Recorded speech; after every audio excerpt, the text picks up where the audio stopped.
In the quiet outskirts of Seattle, where mist rolls over the fields and peace feels earned, one family thought they had left the battles behind. But when power turns petty and control wears a neighbor's face, the fight comes home. This is the story of a soldier, a SWAT veteran, and their loyal dog caught in a battle not just for their land, but for the right to live free. Sometimes, peace must be protected, and justice must be taken.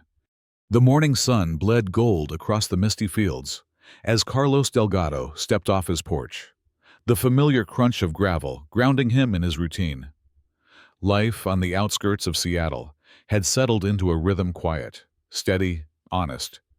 He breathed in the cool air, scanning the pasture where his crops swayed gently and where Mia, their Belgian Malinois, darted through the dew-covered grass with practiced alertness.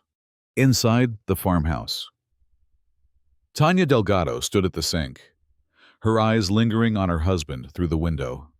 Her reflection stared back, lined with the years she had given to the force, first in uniform, then behind a tactical visor as a SWAT commander. Her hands, once trained to hold a rifle steady, now pressed gently against a porcelain coffee mug. It was peaceful here, a kind of peace she never thought she'd earn. But peace is a fragile thing. It started with a letter. Dear Mr. and Mrs. Delgado, per the updated Homeowners Association bylaws, effective immediately, all dogs on properties exceeding 5 acres must be licensed through the HOA. Furthermore, any working animals must be registered and subject to reassignment if deemed non-compliant. Tanya read it twice, then once more. She folded it, placed it on the table, and said nothing. Carlos read it that evening, eyebrows tightening. He turned to Tanya, expecting a reaction. But she only sipped her coffee, staring straight ahead. I'm not giving up, Mia, she said flatly. Didn't think you would. Carlos replied, the fight started small, a polite reminder from Susan Bradford, the newly elected HOA president. Then a warning, then a visit. Susan arrived in person the next week. She wore the authority of someone used to being obeyed, tapping her clipboard like a weapon. Mia qualifies as a working dog.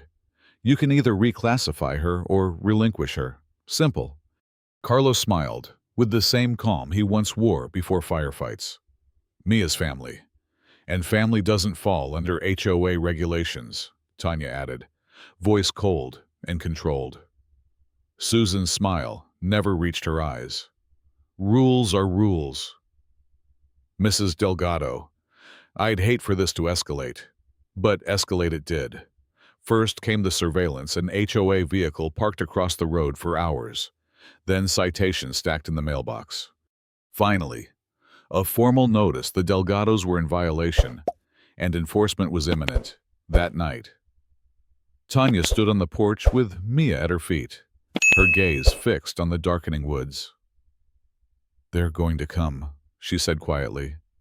Carlos didn't argue. Then we'll be ready. What followed was not just a defense of property. It was a return to instincts both Delgados had buried deep. Tanya walked the perimeter, marking angles of approach, laying out infrared triggers. Carlos reinforced the doors, checked old contacts, scanned HOA bylaws for loopholes. They weren't planning for violence. They were preparing for survival. The break came 3 nights later. 2 men in black uniforms with HOA emblems approached the fence under cover of fog. They moved with the stiffness of hired muscle, not residents. Mia barked once, sharp and guttural. Carlos stepped outside, shotgun slung but not raised. Evening. The men didn't answer. One radioed in. The other lifted a tranquilizer gun. Tanya struck before the dart flew. She came from behind the barn, silent as breath. In seconds, one man was on the ground, winded, hands zip-tied behind his back. The other turned too slow. Tanya drove her knee into his chest, slammed him down, and disarmed the weapon. The entire fight took less than 15 seconds. Carlos approached slowly. You good? Tanya nodded, adrenaline fading. They were going to take her. That night, as the men moaned against the barn wall, Tanya retrieved a memory card from a trail camera, clear footage of the intrusion, the weapons, the ambush. By morning, the video was online. What happened next surprised even them. The footage went viral. News outlets picked it up. Former SWAT officer defends home against HOA invasion. Comments poured in. Neighbors who had once nodded politely now stopped by with casseroles and handshakes. Strangers sent emails of support, some offering legal aid. And then came the lawyers. A pro bono civil rights team contacted them, intrigued not just by the incident, but by the broader abuses of HOA power in the region. They began collecting testimonies, pet owners, veterans, immigrants each harassed or fined under Susan Bradford's leadership. But Susan didn't retreat. She doubled down. She filed a counterclaim, accusing Tanya of assault and claiming the HOA agents were unarmed volunteers. She painted the Delgados as unstable, dangerous. At one point, she even claimed Mia had bitten her, though she had no wound to show. The media turned, not against Tanya, but toward the deeper question, who polices the people who claim to police your neighborhood?